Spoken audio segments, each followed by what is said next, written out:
Life को हमको एक खेल की तरह देखना है। लाइफ में जो भी चैलेंजेस आ रहे हैं उसको खेल की तरह देखना है। Make it a game, don't be too serious about it. Life is not a problem to be solved, life is a game to be played. अब खेल में ऐसा क्या होता है? रूल्स होते हैं, नहीं होते हैं हर खेल के? अगर उन रूल्स को हम फॉलो करें तो, अगर हम सिर्फ जीतने के बारे में सोचें और रूल्स की धज्जियां उड़ा दें तो ऐसे बंदे का सेल्फ एस्टीम कैसा होगा, कॉन्फिडेंस हो सकता है? समझ लेना और इन दोनों का फर्क अगर आया ना तो बड़ा मजा आ जाएगा। अगर कोई खिलाड़ी है वो सारे रूल्स को प्रॉपर्ली फॉलो करता है, उसकी सेल्फ एस्टीम ज्यादा होगी या कोई घपलेबाज है उसकी ज्यादा होगी?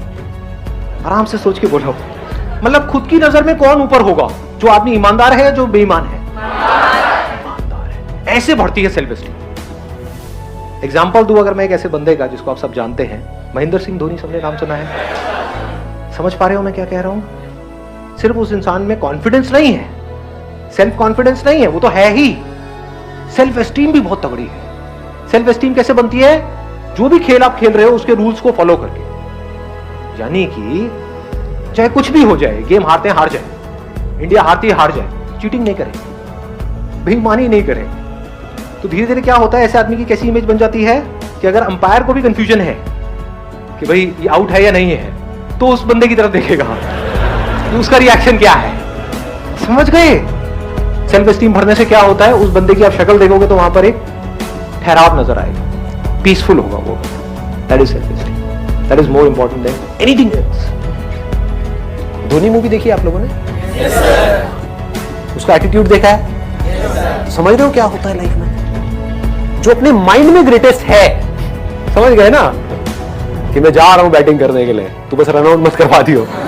एटीट्यूड देख रहे हो कि उसको पता है कि मैं क्या हूं, दुनिया को नहीं पता है, बट उसको पता था अंदर से कि मैं क्या। आप एक बिजनेस कर रहे हो, आप खुद ही एक्साइटेड नहीं हो अपने बिजनेस को लेकर के, आप औरों से कैसे एक्सपेक्ट कर सकते हो कि वो एक्साइटेड होंगे? आपकी टीम कैसे एक्साइटेड होगी? सोचने वाला पॉइंट है। समझ आ रही है बात? कि आप एक काम करने वाले हो लाइफ में आगे, या बिजनेस नहीं, मान लो जॉब भी करने वाले हो, लेकिन आप वहां पर टीम लीडर हो, आपकी टीम है 10 लोगों की, आप खुद ही एक्साइटेड नहीं हो अपने काम को लेकर के, और आप बोल रहे हो कि मेरी जो टीम है वो मोटिवेटेड नहीं रहती है, मेरे साथ में जो लोग हैं वो इंस्पायर्ड नहीं है अपनी लाइफ को लेकर के, वो काम अपना ढंग से नहीं करते हैं। कैसे करेंगे? अगर आपके अंदर कुछ कमाल की एनर्जी होगी तो वो एनर्जी ट्रांसफर हो जाएगी। इसका मतलब मैं सिर्फ एक एस्पेक्ट में नहीं, लाइफ की हर एक एस्पेक्ट में मुझे बेस्ट होना है। बेस्ट दुनिया की नजर में नहीं, अपनी नजर में। सब कुछ मतलब सब में ग्रेटेस्ट होना है। That I want to be the greatest father ever. अभी तो आप लोग ये सोच नहीं पाओगे, फिलहाल ग्रेटेस्ट सन सोच सकते हो या डॉटर सोच सकते हो। Why not?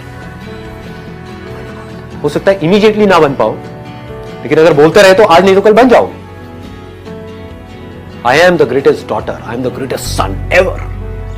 हो सकता है अभी आपको अपने पेरेंट्स के थोड़ा सा अगेंस्ट भी जाना पड़े, क्योंकि वो कुछ और बोलेंगे करने के लिए, आपको कुछ और करना पड़े, बड़े प्यार से उनका थोड़ा सा इमोशनल अत्याचार करना पड़े, कुछ भी करना। हो सकता है शॉर्ट टर्म में वो दुखी भी हो जाए, लेकिन अगर बार बार अपने अंदर से बोलते रहे I am the greatest person, तो क्या होगा?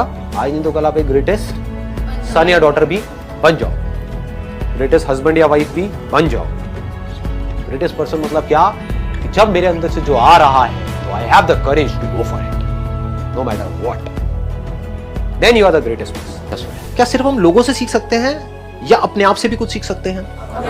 अपनी जो लाइफ के एक्सपीरियंसेस हैं वहां से भी बहुत कुछ सीख सकते हैं। लाइफ में जो सिचुएशंस है उनसे सीख सकते हैं। क्या हम ऑब्जेक्ट से कुछ सीख सकते हैं? जैसे एक चेयर पड़ी है यहाँ पे, इससे हम कुछ सीख सकते हैं? Yes sir. हाँ, तो आज कुछ ऐसे ही करने वाले हैं। क्या करेंगे? हाँ, कुछ मजेदार होना चाहिए ना, देखो तभी कुछ मजा आता है।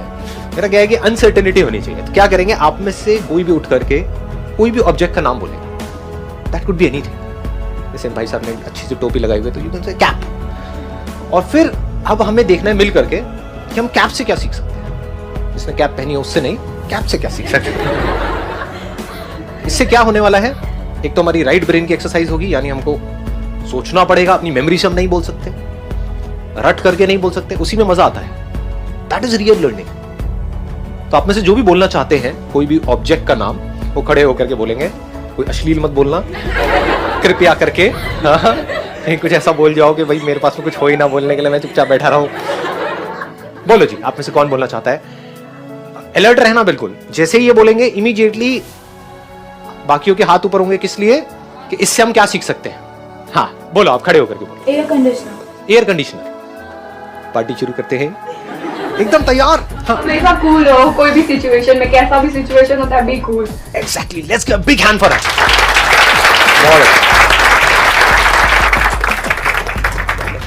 एयर कंडीशनर का पिछवाड़ा गर्म होता है लेकिन दुनिया को ठंडक देता है। अपना सोर्स ऑफ एनर्जी ढूंढो। एयर कंडीशनर इलेक्ट्रिसिटी से चलता है, तो हमें भी, हम अगर इलेक्ट्रिसिटी होगी हम भी नहीं चल पाएंगे, तो अपनी सोर्स ऑफ एनर्जी हमें ढूंढनी चाहिए कि हमें जो आगे बढ़ने में मदद करते रहे, हम चलते रहे, सिचुएशंस को डील करते रहे। Excellent, let's give big hand for it. हाँ प्लीज। दो चीजें निकल के आई हैं, एक है कि हमको कूल रहना है और दूसरा सोर्स ऑफ एनर्जी। अब देखो इन दोनों चीजों को मिलाते हैं, मजेदार करते हैं ना। एसी की एनर्जी क्या है? क्या वो कूलनेस है या हीट है? समझ आ गया। पता नहीं लोग ऐसे सोचते हैं नहीं सोचते, बट कोशिश करो, देखो कितना मजेदार है। आप क्या चाहते हो कि हमारे अंदर कोई प्रॉब्लम ना हो किसी तरह की, है ना, लाइफ बड़ी स्मूथ चलती रहे, जैसा मैं चाहता हूँ ऐसा होता रहे, समझे, मतलब लाइफ बिल्कुल जो चाहिए वो मिल जाए, ऐसा हम चाहते हैं। लेकिन ये नहीं समझते लाइफ में एनर्जी मिलती कहां से है? प्रॉब्लम से मिलती है, हीट से मिलती है। अंदर हीट कैसे जनरेट होती है? जब कोई प्रॉब्लम होती है तभी तो हीट जनरेट होती है हमारे अंदर से। तो एसी को जो एनर्जी मिल रही है, एसी जो कूल है, वो कूल है हीट की वजह से। तो ये हीट और ये जो कूलनेस है, ये दोनों अलग अलग नहीं है, एक ही सिक्के के दो पहलू है, जैसे हेड और टेल। यानी कि अगर कोई प्रॉब्लम नहीं होगी तो हीट नहीं होगी। आप क्या चाहते हो? प्रॉब्लम्स ना हो लाइफ। यही आपकी जो चाहत है वो आपको आगे बढ़ने से रोकती है। तो वो प्रॉब्लम जहां से आपको एनर्जी मिलने वाली है, यानी कि हीट मिल रही है। हीट मिलती है नहीं मिलती है जब प्रॉब्लम में होते हो? जब कोई बड़ी प्रॉब्लम आती है तो एकदम से अंदर एनर्जी जनरेट होती है नहीं होती है? एग्जाम जब अगले दिन आ जाता है तो पढ़ते हो नहीं पढ़ते हो? जब एकदम से कोई आपके ऊपर अटैक करने के लिए आता है तो एनर्जी आ जाती है ना। अपनी माँ के ऊपर कोई अटैक करने के लिए आए, एनर्जी आ जाएगी ना। तो एनर्जी कहां से मिलती है लाइफ में? आपको प्रॉब्लम से मिलती है। उन्हीं प्रॉब्लम्स के आप एक्सक्यूजेस बना रहे हो। तो आप क्या कह रहे हो? अल्टीमेटली आप कंप्लेन कर रहे हो। किस चीज के बारे में आप कंप्लेन कर रहे हो? एनर्जी के बारे में। एक तरफ से आप एनर्जी चाहते हो कि मेरे अंदर ऐसी एनर्जी आए कि मैं कुछ कमाल कर जाऊं लाइफ, सब चाहते हैं। लेकिन वो एनर्जी जहां से आपको मिलने वाली है, उसका जो सोर्स है, उसका जो रॉ मटेरियल है, उसके बारे में आप उल्टा बोल रहे हो, बजाय कि उस रॉ मटेरियल को यूज करने के, बजाय कि ये बोलने के जितनी ज्यादा प्रॉब्लम्स होंगी उतना ज्यादा मजा आएगा ना लाइफ में, उतनी ज्यादा एनर्जी है। जिसकी लाइफ में कोई प्रॉब्लम नहीं है, तुझे पता नहीं है मेरा बाप कौन है, दिल्ली में तो भरे पड़े हैं, उसके अंदर एनर्जी देखी है कभी? कहां है? पड़े हुए हैं भाई साहब, उल्टे सीधे सारे काम कर रहे हैं। उनको कुछ कंस्ट्रक्टिव करते हुए देखा है? दूसरी तरफ से ऐसे ऐसे बंदे जिनका बैकग्राउंड पता नहीं कैसा कैसा था, लाइफ में जितनी ज्यादा प्रॉब्लम्स आई उतना ही बड़ी उनकी पर्सनालिटी निकल कर गया। किसी को भी देख लो, मेरी बात को मत सुनो, पूरी दुनिया में देख लो, जिस बंदे ने लाइफ में जितनी ज्यादा प्रॉब्लम्स, जितनी ज्यादा एडवर्सिटीज को फेस किया, उतनी मजेदार उसकी कहानी, उतनी तगड़ी उसकी ग्रोथ। तो अगर ये एसी उस हीट से डरने लग जाए कि मुझे ठंडक तो चाहिए लाइफ में, कि मैं ठंडा तो रहूं, कूल तो बन जाऊं, लेकिन पिछवाड़े में हीट ना हो, तो क्या वो कभी कूल बन सकता है? क्या वो एसी किसी काम का है? आया कुछ मजा आया? दोनों चीजों को हमने क्लब कर दिया है ना। कूल कैसे बनते हैं? हीट से बनते हैं। हीट कैसे जनरेट होती है? प्रॉब्लम से होती है। प्रॉब्लम्स की कमी है क्या आपकी लाइफ में? तो हीट की कमी है क्या? एनर्जी की कमी है क्या? तो कुछ करते क्यों नहीं हो खच्चरो? आगे बढ़ो। हाँ? रोते क्यों रहते हो? कंप्लेन क्यों करते हो? समझ गए? सारी कंप्लेंट्स खत्म। हाँ, आप कोई दूसरा प्रोडक्ट या यही एसी पे रहे? एसी बताइए जी, आप बताइए। हाँ। जैसे एसी है वो हमें कूलिंग देता है, बट अगर सपोज करो एसी कुछ और काम करे तो वो कर नहीं पाएगा। जिससे हम ये सीखते हैं कि अगर हमारे अंदर कोई पोटेंशियल है, अगर सर मेरे को कुकिंग पसंद है, अगर मेरे को कोई कहे कि तू सीए करने जाके, तो मैं नहीं कर पाऊंगी। जो पोटेंशियल है उसके अकॉर्डिंग वर्क करना चाहिए, हम सीख सकते हैं। Exactly, let's give big hand for her. बहुत बढ़िया जी। ऐसे तो मुझे लग रहा है कि अगर हमने एक भी प्रोडक्ट पकड़ लिया ना, उससे पूरा सेशन हो सकता है। कितनी मजेदार बात आपने कही है। पूरी दुनिया अगर कह रही है कि हमें तो भाई सर्दी बहुत है, हमें तो गर्मी चाहिए, तो आपको तो हीटर बनना पड़ेगा। हमारे परिवार में आज तक सब हीटर ही बने हैं, हीटर ही हुए हैं, हीटर ही होंगे, तो आपको भी हीटर ही बनना है। तो क्या होगा उस एसी की हालत? लग गई उसकी तो पूरी लाइफ भी, खच्चर बन के चलता रहेगा चुपचाप, हीटर बनने में लगा रहेगा, जो बन ही नहीं सकता। तो वो जो उसको हीटर बनाने में लगे हुए हैं, वो उसकी धज्जियां उड़ाते रहेंगे, वो खुद भी रोता रहेगा, तो हर तरफ से पिस गया। इसको पिसी हुई लाइफ बोलते हैं। तो अगर आप टिक करके, रुक करके आराम से देखो कि भैया मैं हूँ क्या, एम आई अ हीटर? मेरा बाप हीटर है, मेरी माँ हीटर है। नहीं, मेरी माँ हीटर है, मेरा बाप चीटर है। मैं क्या हूँ? एकदम अपना दिमाग लगाया, मैं तो एसी लग रहा है, मतलब कुछ मैं बड़ी कूल सी अपना आराम से चिल्ड आउट लाइफस्टाइल, ये वो है ना, आराम से कहीं खेतों में बैठे हैं, लोटा लेकर, कोई टेंशन नहीं है, खुले में अपना घूम रहे हैं, फिर रहे हैं, खेती बाड़ी कर रहे हैं, व्हाटएवर, कुछ भी हो सकता है। वो जो हो सकता है दुनिया से बिल्कुल ही अलग हो, व्हाई नॉट? अब प्रॉब्लम्स आएंगी, जैसे ही आप कहोगे कि भाई मुझे तो, मैं तो एसी हूँ, पूरी दुनिया कहेगी नहीं, तुम्हें क्या पता, तुमने जिंदगी देखी कहाँ है, तुम्हें क्या पता, एसी बनने में कुछ नहीं पड़ा है, क्या मिलेगा, क्या मिलेगा, इसका क्या फ्यूचर है? एसी का कोई फ्यूचर नहीं है, हीटर्स का फ्यूचर है, क्योंकि चारों तरफ हीटर ही हीटर है। ये क्या एसी? एसी कौन बनता है? इतनी ठंड में कोई एसी बनता है? हीटर बनना है। तो ये आपके ऊपर प्रेशर आ रहा है सब तरफ से। अब क्या होगा? ध्यान से देखो क्या हो रहा है। अभी मैं यहाँ पे तीसरे भी पॉइंट को कनेक्ट कर रहा हूँ। पहले हमने कूल को कनेक्ट किया, फिर एनर्जी को किया। अब यहां से देखो आपको एनर्जी कैसे मिलेगी, कैसे मिलेगी? लगाओ दिमाग। जैसे ही आप कहोगे कि मुझे एसी बनना है, पूरी दुनिया के अगेंस्ट हो गए, नहीं भी चाहोगे तो हो गए। ये अगेंस्ट होना मतलब क्या? प्रॉब्लम्स। कितनी बड़ी प्रॉब्लम है ये? अरे बहुत बड़ी प्रॉब्लम है। पूरा खानदान, पूरी दुनिया, पूरी सोसाइटी वो एक तरफ खड़ी हुई है, आप अकेले एक तरफ खड़े हुए हो। कितनी बड़ी क्राइसिस है। तो जितनी बड़ी क्राइसिस, जितनी बड़ी प्रॉब्लम, उतनी बड़ी एनर्जी, उतनी ही अंदर से हीट जनरेट होगी, जिसकी वजह से आप बाहर से कूल बनते चले जाओगी। अगले प्रोडक्ट पे आते हैं।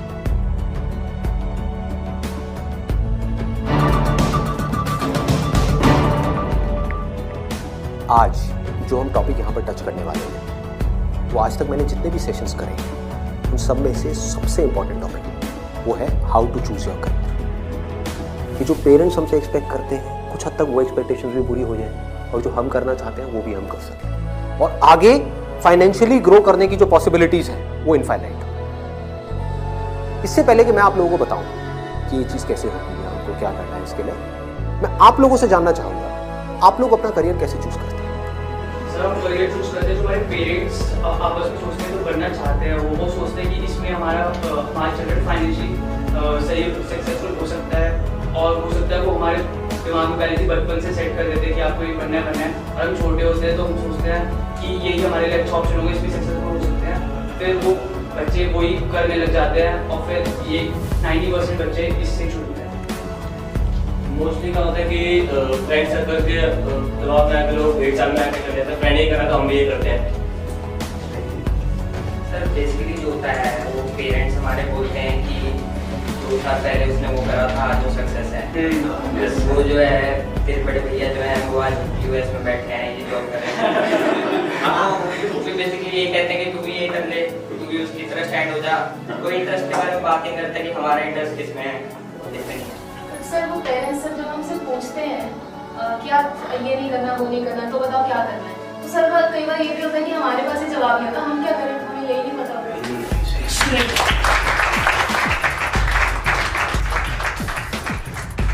इसमें गलती पेरेंट्स की भी नहीं है। जैसे मैं आपको बोलता हूँ कॉमर्स, कुछ लिमिटेड ऑप्शंस माइंड में आते हैं। क्या आते हैं?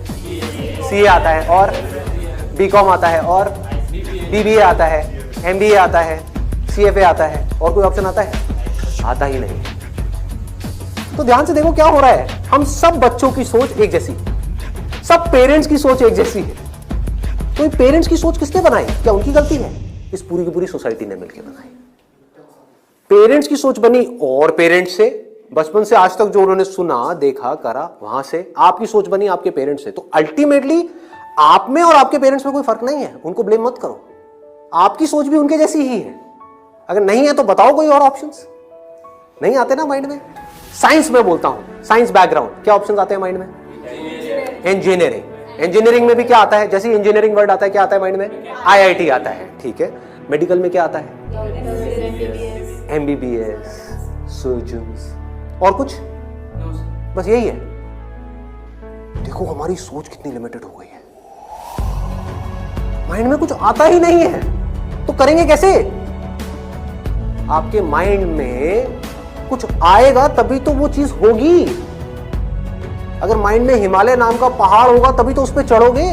माइंड में हिमालय है ही नहीं, कैसे चढ़ोगे? वहां तक जाना तो बहुत दूर की बात है। क्या करोगे? तो क्या होगा आपके साथ में? वही जो उन सब लोगों के साथ में हो रहा है जिनकी सोच ऐसी है। अपने आसपास में देख लो क्या हो रहा है उन लोगों से। अगर हम चाहते हैं हमारे साथ में कुछ अलग हो तो हमें क्या करना पड़ेगा? अपनी सोच को तोड़ना होगा। सबसे पहले समझेंगे कि एग्जैक्टली हो क्या रहा है, फिर ये देखेंगे कि हम क्या कर सकते हैं और क्या करना है। इसको आप पीछे सर्कुलेट कर दीजिए।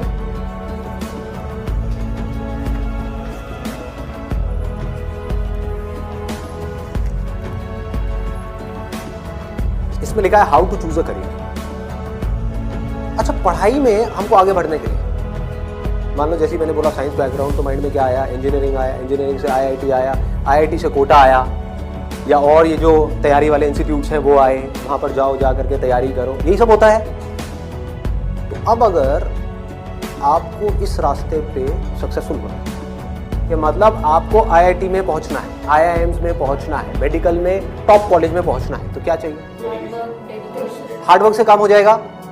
आराम से सोचो, आराम से सोचो। ये जो सोच है ना हमारी, वो बड़ी खतरनाक बनी हुई है। उसी सोच पे क्वेश्चन मार्क लगाना है। हार्डवर्क सबसे ज्यादा कौन करता है? एक रिक्शे वाला, लेबरर सक्सेसफुल हो जाता है वो। ऐसे बच्चे देखे हैं जो बहुत हार्डवर्क करते हैं और तब भी नहीं हो पाता उनका, और ऐसे बच्चे हैं जो इतना हार्डवर्क नहीं करते हैं, अपनी लाइफ में एक बैलेंस बनाते हैं, मतलब घूमते फिरते भी हैं, मजे भी करते हैं, साथ साथ में पढ़ाई भी करते हैं और वो टॉप कर जाते हैं। इसका मतलब क्या है? हार्डवर्क पे क्वेश्चन मार्क लगाओ। हार्डवर्क इंपॉर्टेंट है, लेकिन हार्डवर्क भी अगर सही डायरेक्शन में ना किया जाए तो बकवास है।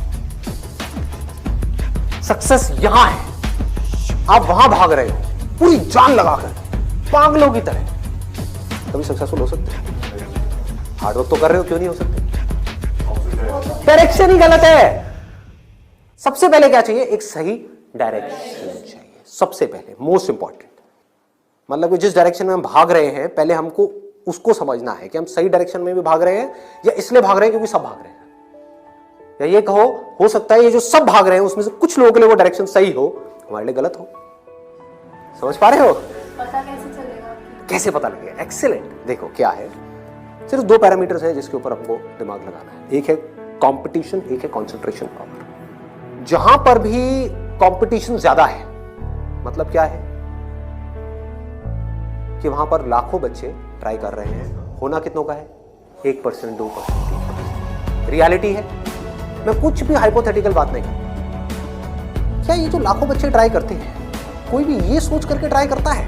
लाखों रुपए जा करके कोचिंग इंस्टीट्यूट में स्पेंड करता है कि मेरा नहीं होगा? देखो कितना मजेदार है। मतलब लाखों को ये लग रहा है कि हमारा हो जाएगा।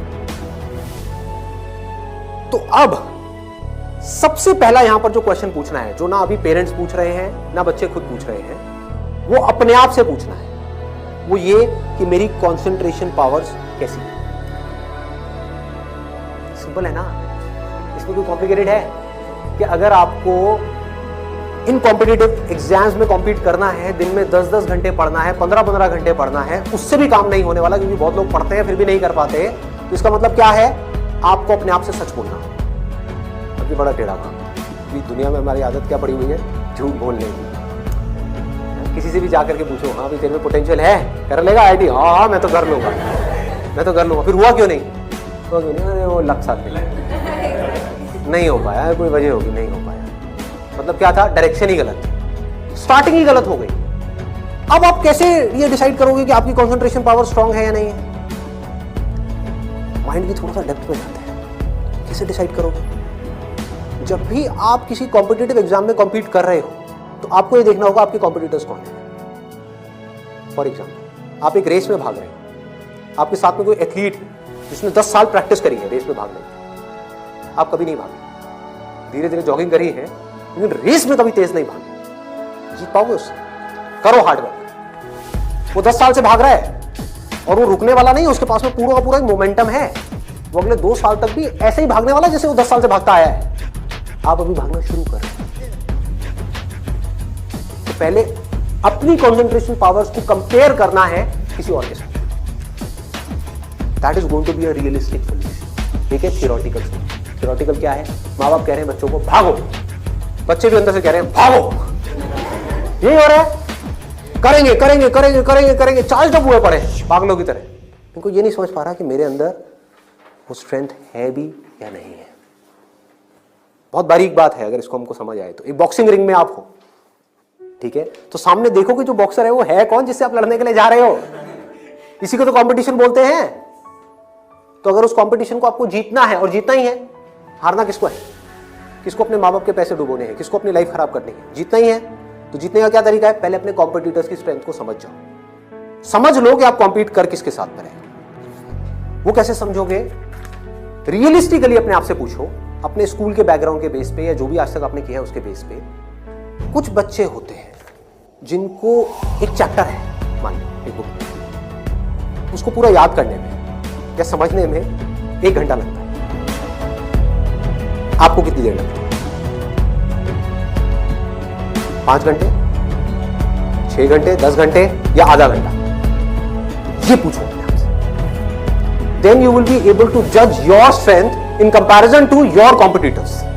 जो 13 लाख बच्चे हैं, इसमें से 10% बच्चे ऐसे हैं जिनकी कॉन्सेंट्रेशन पावर्स एक्स्ट्रा ऑर्डिनरी है। उनसे अगर आप कॉम्पीट कर रहे हो तो एटलीस्ट आपकी कॉन्सेंट्रेशन पावर एक्स्ट्रा ऑर्डिनरी होनी ही चाहिए। और कॉन्सेंट्रेशन पावर एक दिन में एक्स्ट्रा ऑर्डिनरी नहीं होती, ये प्रैक्टिस है। मतलब उन्होंने कई सालों तक इसकी प्रैक्टिस करी, तब जाके उनकी कॉन्सेंट्रेशन पावर एक लेवल तक पहुंची है। तो आप अपने आप से ईमानदारी से सवाल पूछो तो सही कि आपकी कॉन्सेंट्रेशन पावर है कैसी। अगर एक्स्ट्रा ऑर्डिनरी है और आप ऐसे कंपटीशन में जा रहे हो जहां पे कंपटीशन बहुत हाई है, तो आपके सक्सेसफुल होने के क्या चांसेस हैं? क्या 100% है? पूछो अपने आप से, दिमाग को खोलो। दिमाग बंद हुआ पड़ा है लोगों का। आईआईटी में लोग कहां से आते हैं? सिर्फ दिल्ली से आते हैं? सिर्फ बॉम्बे से आते हैं? कहां से आते हैं? ऑल ओवर इंडिया से। मान लो 1 लाख बच्चे ऐसे हैं इंडिया में, अलग अलग स्कूल्स में, जो अपनी अपनी क्लास में टॉपर हैं। उनको क्या लग रहा है कि मेरी स्ट्रेंथ बहुत तगड़ी है। ये बात हो रही है टॉपर्स की। लेकिन जब वो जाएंगे कॉम्पीट करने, तो और भी ऐसे टॉपर्स आए होंगे जो उनसे भी आगे होंगे। आप समझ गए? तो यहां पे आपने क्या किया? एक बहुत बड़ा काम कर दिया, अपने आप से सच बोल दिया, और यही सच जा करके अपने घर वालों को बोल दिया। इससे क्या होगा? आप एक ऐसे कंपटीशन से बच सकते हो जहां पर आपके हारने के चांसेस बहुत ज्यादा है। क्योंकि एक्चुअल में कंपटीशन है किसके बीच में? देखो, उन लोगों के बीच में जिसमें पोटेंशियल है। एक रेस हो रही है ओलंपिक्स में, वो किसके लिए है? जिसने बहुत प्रैक्टिस करी है, जिसके अंदर पोटेंशियल है, स्टैमिना है, फोकस करने की पावर्स है, डिस्ट्रैक्शन से वो अपने माइंड को हटा सकता है, उसके लिए है ना। सबके लिए तो नहीं है। अगर सबको भगा दिया जाए उस रेस में तो क्या होगा? क्योंकि उसमें जीतने के बाद गोल्ड मेडल मिलता है, अखबार में फोटो आती है।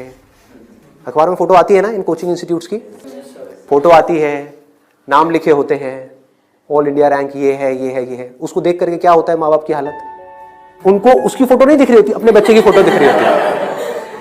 यहाँ पे आने वाले इतने साल बाद मेरे बच्चे की फोटो होगी, मेरी बेटी की फोटो होगी, उसकी ये रैंक होगी। यहाँ से क्या हो रहा है? हम अननेसेसरी अपनी एक ख्याली दुनिया खड़ी कर रहे हैं। पेरेंट्स ने अपने दिमाग में एक ख्याल बना लिया। अब यहाँ तक प्रॉब्लम नहीं है, उन्होंने वो ही किया जो होना था, सबके साथ होता है। कौन नहीं चाहेगा? गड़बड़ कहाँ हुई? आप भी इस खेल को नहीं समझ पाए, आप समझ ही नहीं पाए हो क्या रहा है। ये जो कोचिंग इंडस्ट्री है आज की डेट में 1.5 लाख करोड़ की इंडस्ट्री, ये पैसा कहाँ से आ रहा है? हम सबसे आ रहा है, हमारी जेब से आ रहा है। तो अगर इस खेल को हम समझ जाएं, हमारे पेरेंट्स नहीं भी समझ पा रहे क्योंकि वो तो सपने देखेंगे ही, और हम जाकर के बोले ये सपना आप अभी रोक दो, उन पे लगाम लगाओ, देखो पहले कि आपका बच्चा कहाँ स्टैंड करता है। गाड़ी आपके पास में 800 और कॉम्पीट करने की बात कर रहे हो फेरारी वालों से, बट इसका मतलब ये नहीं है 800 बुरी है। समझ गए मेरी बात? रेस में बुरी है, पर दिल्ली की सड़कों पे पुरानी दिल्ली में फेरारी अच्छी है, 800 अच्छी है, 800 अच्छी है, ज्यादा सक्सेस। बट वही अगर उस रेस में चली जाए जिसमें सब भाग रहे हैं और सारी 800 नहीं, फरारीज, एक से एक फरारीज है, किसमें कितनी आग लगी हुई है वो आपको पता ही नहीं है। आप समझ पा रहे हो? कोई आ रहा है कहीं से, उस बच्चे में कितनी आग है और कितना पोटेंशियल है वो आप सपने में भी नहीं सोच सकते, और आप उससे लड़ने की बात कर रहे हैं। किस बेस पे? क्योंकि मेरे घर वालों ने ये सपना देखा है और मुझे सपने को सच करना है। पोटेंशियल है या नहीं है? पूछो अपने आप से, तो आपको क्लियर कट जवाब मिलेगा, क्लियर कट। 10% लोग ऐसे होते हैं जिनमें एक्चुअल में पोटेंशियल है, इन एग्जाम्स में कॉम्पीट करते हैं। तो if you are there in that top 10% category, तो अब आपका हार्डवर्क यहां पे काम आने वाला है। Depending upon your hard work, बशर्ते आपके अंदर पोटेंशियल हो। फॉर एग्जाम्पल फेरारीज की रेस हो रही है, उसमें आपने पूरी जान लगा दी, एक सेकंड के लिए भी डिस्ट्रैक्ट नहीं हुए। ठीक है, डिस्ट्रैक्ट होने में एक सेकंड लगता है। डिस्ट्रैक्शंस वाला मेरा सेशन है पावर ऑफ फोकस, वो देखा होगा आप लोगों ने, बहुत तरह के डिस्ट्रैक्शन। मान लो आप हो तो फेरारी, लेकिन डिस्ट्रैक्ट हो गए, रुक गए, रेस यहां हो रही है, आप यहां चले गए, आउट है कि नहीं? तो आपको पूरी तरह से फोकस रहना पड़ेगा, हार्डवर्क करना होगा, डेडिकेशन चाहिए, डिजायर चाहिए, सब कुछ चाहिए। लेकिन सबसे पहले क्या चाहिए? इंजन में दम होना चाहिए, अंदर वो पोटेंशियल होना चाहिए, एक्स्ट्रा ऑर्डिनरी कॉन्सेंट्रेशन पावर्स होनी चाहिए। ये बात हमको समझ क्यों नहीं आ रही? अब क्यों चाहिए कॉन्सेंट्रेशन पावर्स? कभी सोचा है? दो तरह के काम है इस दुनिया में, एक वो जिसमें हमारा इंटरेस्ट है, दूसरा वो जिसमें इंटरेस्ट नहीं है। जहां इंटरेस्ट नहीं है वहां पर कॉन्सेंट्रेशन पावर्स का स्ट्रांग होना बहुत जरूरी है, जहां है वहां पर नहीं है, क्योंकि वहां तो ध्यान लग जाता है। वीडियो गेम खेलने के लिए कॉन्सेंट्रेशन पावर चाहिए क्या? क्यों? क्यों? इंटरेस्ट है तो वहां पर कॉन्सेंट्रेशन हो जाता है, खेलने में कॉन्सेंट्रेशन हो जाता है, और बहुत सारी चीजों में कॉन्सेंट्रेशन हो जाता है। पढ़ाई में हमें कॉन्सेंट्रेट करना पड़ता है, और चाहिए ही चाहिए, क्योंकि पढ़ाई में 99.99% लोगों का इंटरेस्ट नहीं होता। तो कैसे पढ़ाई में क्रैक कर पाएंगे? तब जब अपने ध्यान को ऐसी जगह पे रोकना आता हो जहां पे हमारा इंटरेस्ट नहीं है। और ऐसी स्ट्रेंथ कितने लोगों में होती है? सच सच बताना आज, मतलब ईमानदारी से, आप में से कितने हैं यहां पर जो आप क्लेम कर सकते हो कि मेरी जो कंसंट्रेशन पावर्स हैं वो एक्स्ट्रा ऑनेस्टली आपकी है? Let's give a big hand. हम सब में से सिर्फ एक ही, और ट्राई कौन करते हैं? सब करते हैं।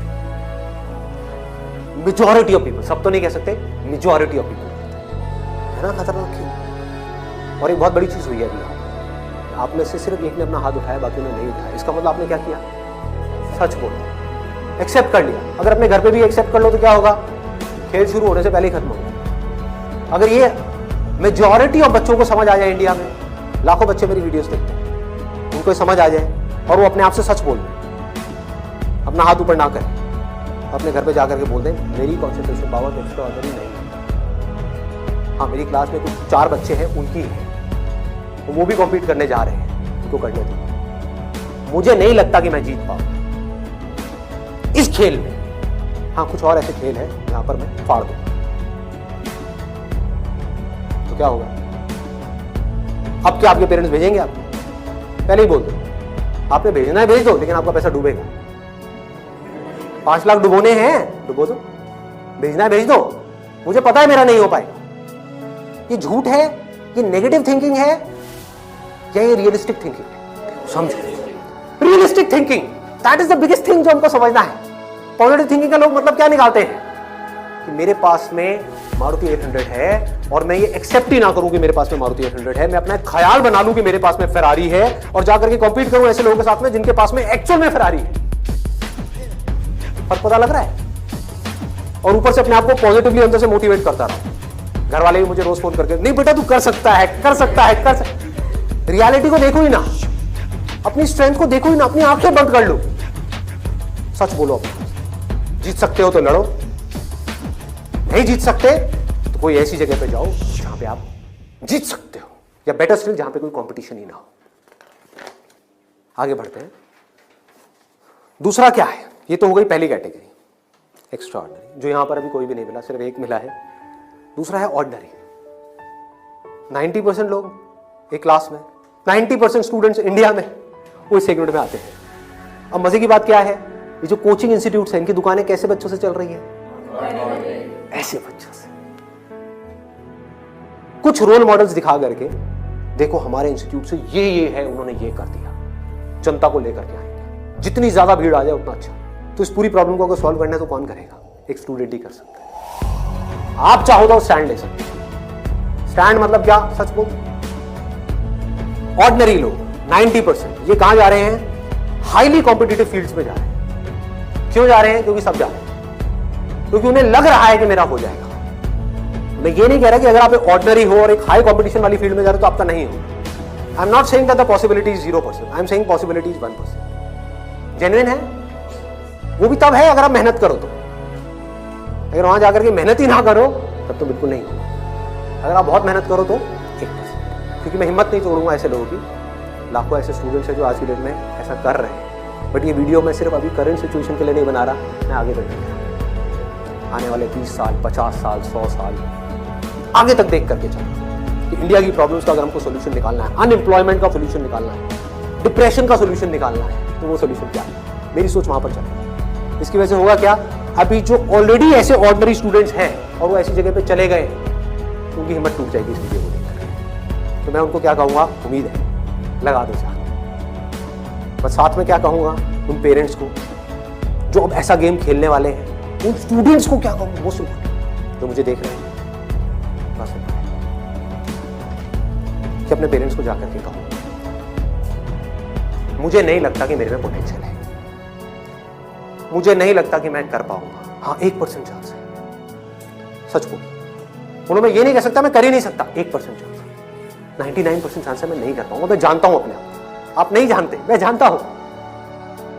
मुझे पता है अंदर से कि मैं क्या हूं, मुझे पता है अंदर से कि मेरे अंदर कितनी आग है, कितना पोटेंशियल है।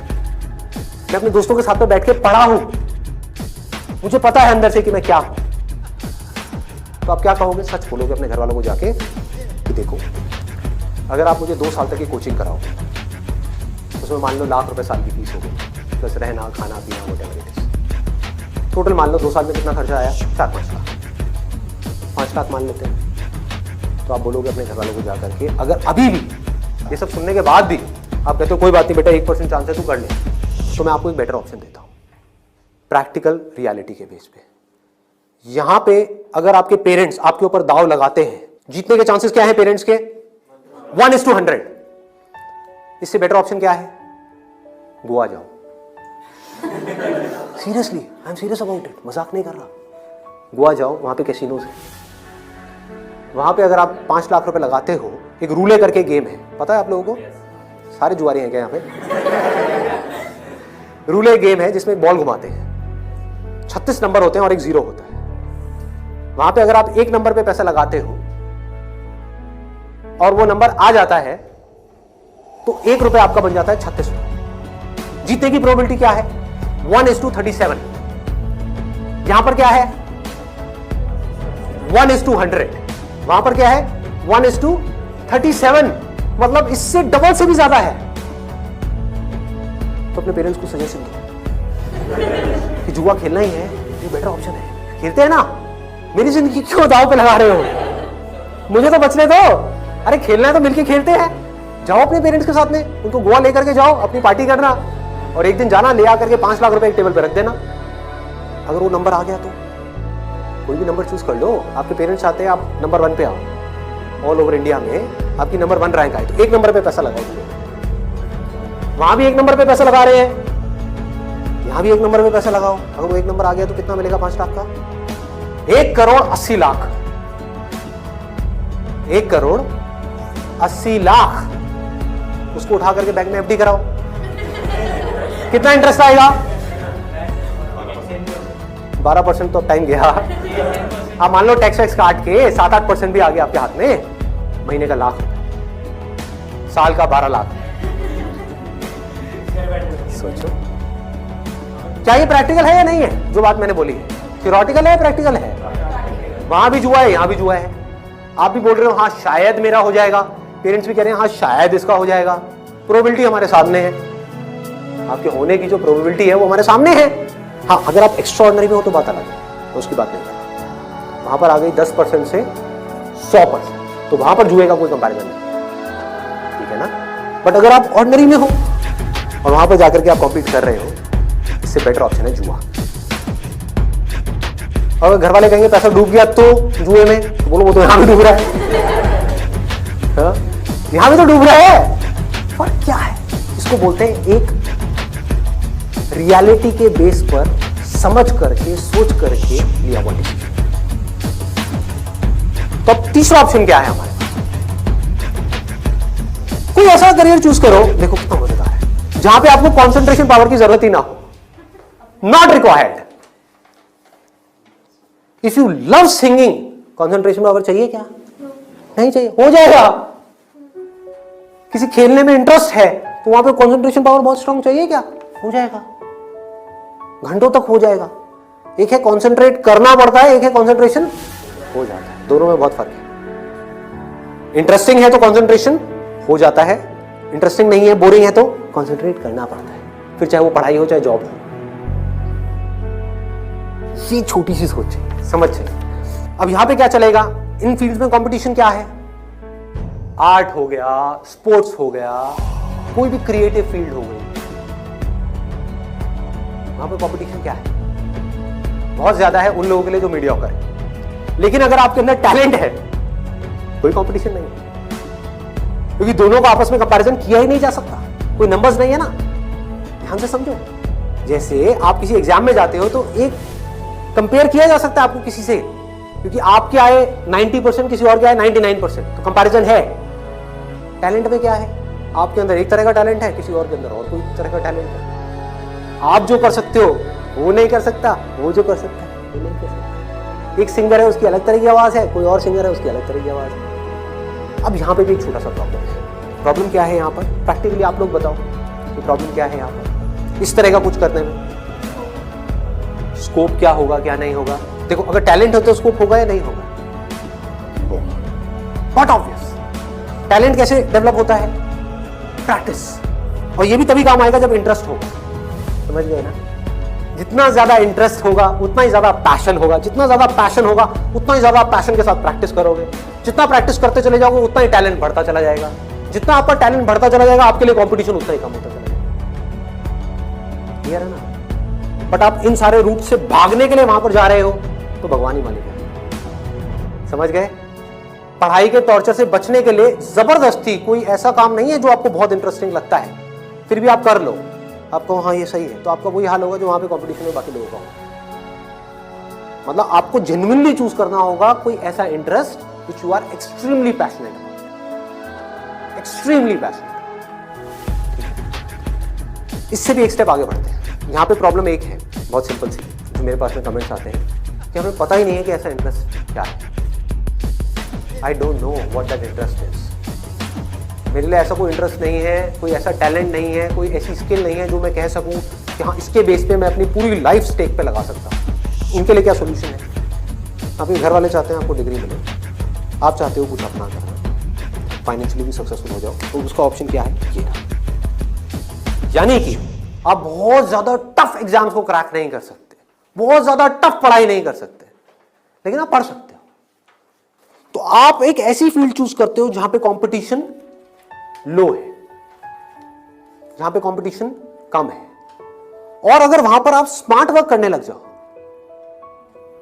तो आपके जीतने के जो चांसेस है, सक्सेसफुल होने के चांसेस है, that starts from 10% and goes up to 100%, as good as उन लोगों के कंपैरिजन में जो यहां पर टॉप पर है। और यहां पर कोई लिमिट नहीं है कि हम क्या कर सकते हैं। स्मार्ट वर्क को मैंने नीचे डिफाइन भी किया हुआ है। What does smart work mean? It means developing your understanding, that is smart work. जो काम आप कर रहे हो उसकी समझ अगर आपको है कि आप क्या कर रहे हो, क्यों कर रहे हो, कैसे कर रहे हो, तो आप स्मार्ट वर्क कर रहे हो। समझ नहीं है बस कर रहे हो तो आप हार्ड वर्क कर रहे हो। अब इसमें मैं आपको एक प्रैक्टिकल एग्जांपल देने वाला हूं। एक सिंपल सा करियर मैं आपको बता रहा हूं, फिजियोथेरेपी। सुना इसके बारे में सबने? अभी कुछ दिन पहले मेरी नेक में थोड़ा सा पेन हुआ, मैंने गूगल पे जाकर के सर्च किया physiotherapy services at home in my area. Locality मैं नहीं बताऊंगा, नहीं तो लोग मेरे घर आ जाएंगे। वो मैंने सर्च किया, वहाँ पर ऊपर कुछ लिस्टिंग्स आई, कुछ वेबसाइट्स आई, उसमें एक डॉक्टर का नाम मुझे मिला, उनकी मैं वेबसाइट पे गया, वहाँ जा कर के उन डॉक्टर के बारे में मैंने 2-3 मिनट पढ़ा, समझा, मुझे अच्छा लगा पढ़ कर, समझ कर उनको फ़ोन किया, वो मेरे घर पे आए, उन्होंने मुझे 7 दिन तक फिजियोथेरेपी की। वो एक ट्रीटमेंट का लेते हैं 500 से 700, कई बार 1000 रुपये भी लेते हैं, depending upon the complications and timing. मेरे से उन्होंने लिए 500। मैंने उनसे पूछा कि आप दिन में ऑन एन एवरेज कितने ट्रीटमेंट्स करते हैं? उन्होंने कहा एक दिन का ऑन एन एवरेज मैं 8 से 10 ट्रीटमेंट्स करता हूँ। मैंने कैलकुलेशन करी, दिमाग से रहा, 8 से 10 का मतलब क्या हुआ?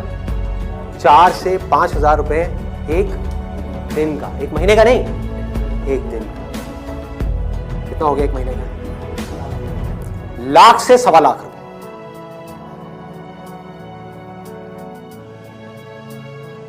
अभी उनको 4 साल हुए फिजियोथेरेपी करे हुए, ये नहीं है कि 40 साल हुए, 4 साल। समझ रहे हो क्या किया उन्होंने, कैसे किया उन्होंने? वो सब आ जाता है स्मार्ट वर्क। उन्होंने हार्ड वर्क नहीं किया, स्मार्ट वर्क। ज्यादातर लोग क्या करते हैं, एक हाईली कॉम्पिटिटिव फील्ड के अंदर जाकर के कॉम्पीट करते हैं, वहां होता है नहीं, जाकर के किसी लोकल कॉलेज में फंस जाते हैं, वहां से निकल करके जॉब के लिए धक्के खाते हैं। इसके आगे सोच बढ़ ही नहीं पाती। जॉब नहीं मिल रही तो दुखी हो जाते हैं, उसके बाद में जब बहुत टाइम तक जॉब नहीं मिल रही होती तो जो भी जॉब होती है, जैसी भी जॉब होती है, कर लेते हैं। होता है प्रैक्टिकली ऐसा है? नहीं होता है। पढ़ाई करिए किसी फील्ड में, जॉब कर रहे हैं किसी और फील्ड में, मतलब कि वो पढ़ाई करी वो बेकार हो गई। स्मार्ट वर्क किसे कहते हैं? आप एक फिजियोथेरेपी कॉलेज में गए, कोई टॉप कॉलेज नहीं जहां पे अगेन कंपटीशन है, किसी लोकल कॉलेज, क्योंकि कोई भी जब फिजियोथेरेपी कराता है तो पूछता नहीं आपने कौन से कॉलेज से किया है। मैंने नहीं पूछा, कोई नहीं पूछता। तो किसी भी कॉलेज से अच्छे से जा करके आप स्टडी करके आ गए, डिग्री लेकर के आ गए, आप कहीं भी जाओगे कभी भी आपको जॉब तो मिल ही जाएगी, जो सुन करके आपके घर वाले कन्विंस हो जाएंगे, कहेंगे हाँ ठीक है, बैकअप प्लान तो है। तो एक ऐसा रास्ता जहां पर वर्स्ट के सिनेरियो में आपको जॉब भी मिल जाए, लेकिन बेस्ट के सिनेरियो की कोई अपर लिमिट ना हो। अब बात आती है कैसे करोगे आप इस चीज को, इसका स्कोप देखो कि आने वाले टाइम में अभी जितनी तेजी से मोबाइल, लैपटॉप, कंप्यूटर, सब लोग इस तरह भाग रहे हैं, सबके ये प्रॉब्लम्स आनी ही आनी, बैक में प्रॉब्लम आनी ही आनी, नेक में प्रॉब्लम आनी ही आनी, और पता नहीं कितनों को कितनी आनी, आ भी रही है। आपके घर में भी जो आपके पेरेंट्स हैं उनको सबको कहीं ना कहीं दर्द होगा। तो आपने पहले तो ये समझा कि हाँ इसका स्कोप कभी कम नहीं होने वाला, बढ़ने ही वाला है, ठीक है। इसमें कंपटीशन भी बढ़ेगा जब स्कोप ज्यादा है तो, लेकिन किन लोगों के लिए बढ़ेगा? जो हार्ड वर्क कर रहे हैं, लेकिन जो स्मार्ट वर्क को समझ पा रहे हैं वो कुछ भी कर सकते हैं। तो आप क्या कर सकते हो? आपने कहा कि सिर्फ इससे काम नहीं चलने वाला, वो मुझे समझ आ रहा है, जैसे मैंने फिजियोथेरेपी का किया, सिर्फ इससे काम नहीं चलने वाला, तो इसके साथ में कुछ और चीजें भी हैं जो मुझे सीखनी पड़ेगी। क्या सीखना पड़ेगा? जिसका हो सकता है इससे डायरेक्ट कोई कनेक्शन ना हो। 1 महीने का छोटा सा वैसे वेबसाइट डेवलपमेंट का कोर्स करते हैं और ऑनलाइन मार्केटिंग। ऑनलाइन मार्केटिंग कैसे करते हैं? गूगल में जब भी आप कुछ सर्च करते हो तो वहाँ पे एड्स आती हैं, उसको बोलते हैं गूगल एडवर्ड्स। ये किस तरह से काम करता है? आपने कहा ऑनलाइन मार्केटिंग मैंने सीख ली, उसके अलावा मुझे अपनी कम्युनिकेशन स्किल्स पे काम करना, क्योंकि अगर मैं कहीं जा रहा हूँ, किसी से बात कर रहा हूँ और मैं बेवकूफ़ लग रहा हूँ बात करने में, तो कोई मुझे दोबारा क्यों बुलाएगा? तो आपने क्या किया? कम्युनिकेशन स्किल्स का एक कोर्स किया 1 महीने का, उसके अलावा इंग्लिश स्पीकिंग का एक कोर्स किया 6 महीने का, 1 साल। इस सबसे हो क्या रहा है? आप एज एन इंडिविजुअल बेटर बनते चले जा रहे हैं। उसके बाद में धीरे धीरे आप अपनी एक क्लाइंटेल बनाओगे। शुरू में मान लो आपको दिन में 2 या 4 लोगों ने बुलाया, वर्स्ट के सिनेरियो में घर से आप ऑपरेट कर रहे हो, अभी आपने कोई अपना क्लिनिक नहीं बनाया है, घर से आप ऑपरेट, और ये कोई थ्योरेटिकल बात नहीं है, ऐसे बहुत सारे लोग हैं जो ऑलरेडी ये काम कर रहे हैं, बहुत लोग कर रहे हैं। अपने नाम को मल्टीपल वेबसाइट्स में आप लिस्ट कर दो, इनको डायरेक्टरीज बोलते हैं, ऑनलाइन डायरेक्टरी। तो ऑनलाइन सर्च इंजन में कोई भी कुछ भी सर्च करेगा तो कहीं ना कहीं वो आप तक पहुंचे, चाहे वो एक वेबसाइट के थ्रू पहुंचे, चाहे आपके थ्रू पहुंचे, चाहे एड के थ्रू पहुंचे, चाहे कहीं से भी पहुंचे, वो आप तक पहुंचेगा। अगर उनको आपने सेटिस्फाई कर दिया, अपनी बातों से भी, अपने ट्रीटमेंट से भी, ईमानदारी से, जेन्युइनली अच्छा ट्रीटमेंट कर दिया, तो वो क्या करेंगे? लोकेलिटी में रिकमेंड करेंगे, अपने फ्रेंड सर्कल में करेंगे, अपने रिलेटिव्स में करेंगे। तो धीरे धीरे क्या होगा? कुछ महीनों में क्या होगा? यहाँ पे थोड़ा पेशेंस रखना होगा। ये नहीं है सारा काम 1 दिन में हो जाएगा। आईआईटी में भी आपका एडमिशन होगा तो ये नहीं कि हलवा है वहां से क्लियर करना, 4 साल तक लग करके दिन रात काम तो करना ही पड़ेगा ना, यहां भी करना पड़ेगा। तो आप सीखते जा रहे हो, समझते जा रहे हो, धीरे धीरे आपको कुछ ऐसी टेक्नोलॉजीज के बारे में पता लगेगा, कुछ ऐसे इक्विपमेंट्स के बारे में पता लगेगा।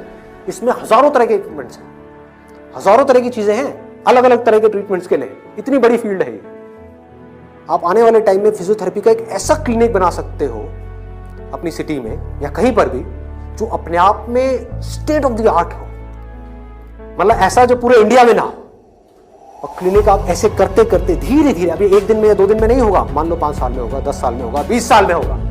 क्लिनिक कितना बड़ा हो सकता है, कितने क्लिनिक्स हो सकते हैं, क्या क्या हो सकता है, कोई लिमिट नहीं। अगर कुछ लोग जो मेरी इन बातों को समझ पाए, जो बातें मैं कर रहा हूं, और कुछ ऐसी डायरेक्शन में जा पाए सेंसिबल तरीके से, smartly, not by doing a lot of hard work but by doing smart work, तेजी से आगे बढ़ पाए, तो आने वाले टाइम में यही वो लोग होंगे जो आने वाले टाइम में लोगों के लिए जॉब अपॉर्चुनिटीज क्रिएट करें।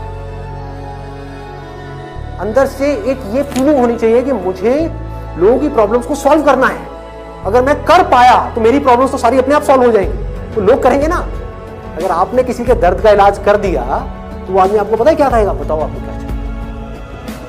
वो लोग आपके पीछे आएंगे। आपने उनको बोल दिया ना, नहीं मैं आज आपका ट्रीटमेंट नहीं कर रहा, नहीं डॉक्टर साहब आप बताओ। अपने आप को अंदर से स्ट्रांग बना लो तो दुनिया भागती हुई आपके पास आएगी। ये एक रास्ता है। एक है अंदर से तो स्ट्रांग बनो मत, तो दुनिया के पीछे भागते रहो। भैया मेरा कुछ हो सकता है, भैया मेरा कुछ हो सकता है, भैया कहीं लगवा दो, जॉब लगवा दो, भैया ये भैया वो भैया। अरे काहे का भैया, समझे? ये एटीट्यूड चाहिए। ढंके की चोट पे आप काम करो। मैंने लाइफ में जो भी काम किया है बिल्कुल एटीट्यूड के साथ किया है। ये मैं कर रहा हूं, आपको चाहिए तो लो, नहीं चाहिए तो आगे बढ़ो। Does not make any difference to me, क्योंकि मैं जो कर रहा हूं आई बिलीव इन इट। मैं कोई भीख नहीं मांग रहा हूं आपसे। और बहुत सारे लोग होते थे जिनको मैं मना कर देता था, जो मैं नहीं कर रहा तुम्हारा शुरू, और वो जा करके 4 लोगों को पकड़ के ले आते थे, ये बंदा जेन्युइन है, इसमें दम है ना बोलने का। वो दम कहां से आता है? सोच से आता है। सोच को खोलो, बंद करके इसमें मत रहो, फाड़ दो। और फिर भी रहना है तो आपकी चॉइस है।